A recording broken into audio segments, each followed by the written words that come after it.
Well, Anthony Albanese has set up a showdown with LNG companies after the consumer watchdog warned that gas exporters were putting jobs and businesses at risk from massive price hikes and record East Coast shortages next year.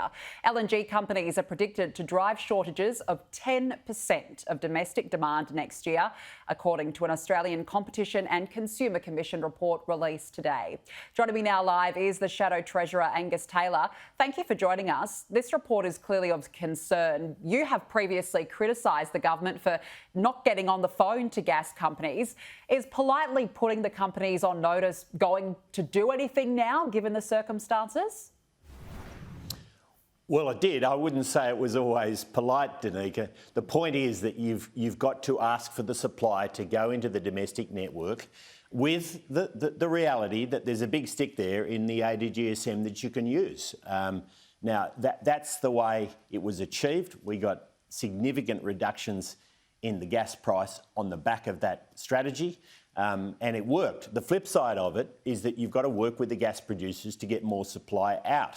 And again, we did that successfully, and that needs to be part of it. Now, the problem is you've got Chris Bowen, who has said that the focus we had on the importance of getting supply of gas up was BS. They were the words he used. And as long as that's your position, the gas producers are not going to work with you collaboratively. And what we need is more supply into our domestic network, and the government needs to work with them to do that and helping them to get more supply out at the same time. Well, now it's reached a critical point. This report's saying that LNG companies are predicted to drive shortages of 10% of domestic demand next year alone. Yeah. Should the government now pull that gas trigger?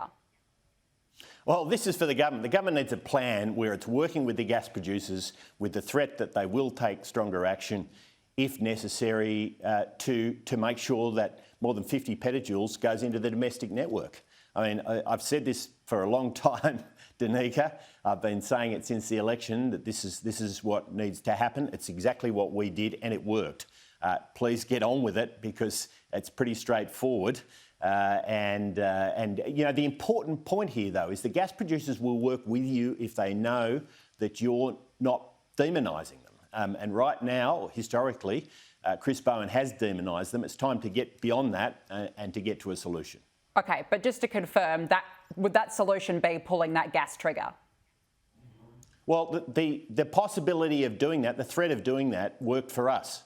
Now, we didn't need to pull the trigger because we worked with the gas producers and they got the extra supply into the domestic network. Labor is not working with them.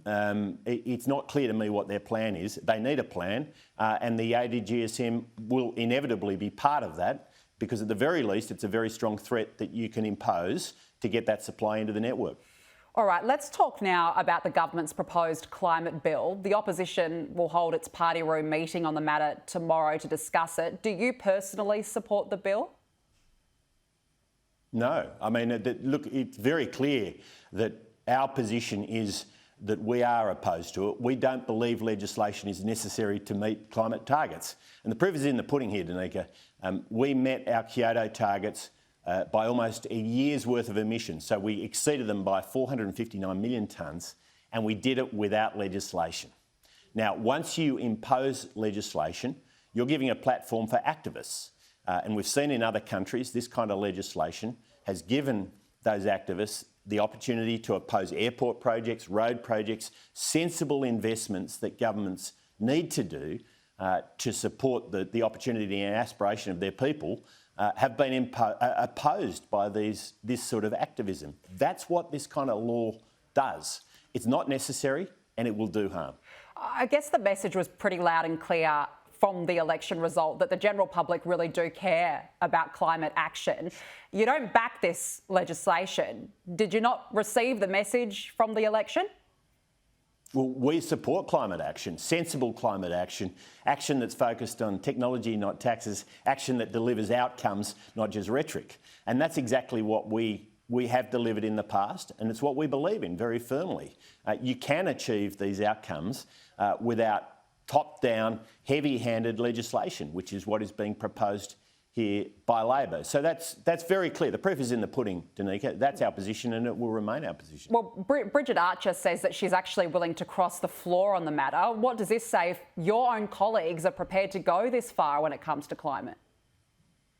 Well, I say to all looking at this issue that it's very clear. We achieved our targets by a long way. Many said we weren't going to achieve those targets. There was a long list of critics who said we wouldn't get there. When we did get there, they said, oh, well, clearly it wasn't high enough.